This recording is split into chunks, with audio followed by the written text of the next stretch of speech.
શું તમે પણ જ્યારે કારેલાનું શાક બનાવો છો ત્યારે છાલ કાઢીને બનાવો છો અને કડવું લાગે છે?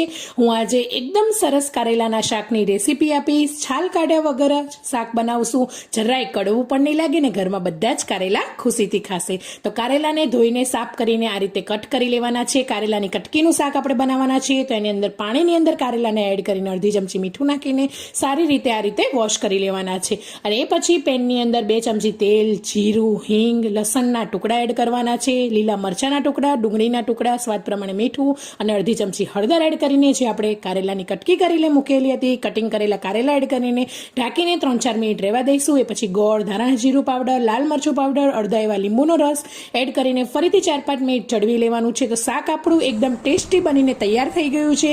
જો મારી આ ટીપ સાથે જરૂરથી એકવાર કારેલાનું શાક બનાવજો. આ કારેલાની કટકીનું શાક જરાય કડવું પણ નહીં લાગે અને ટેસ્ટી બનીને તૈયાર થઈ જશે.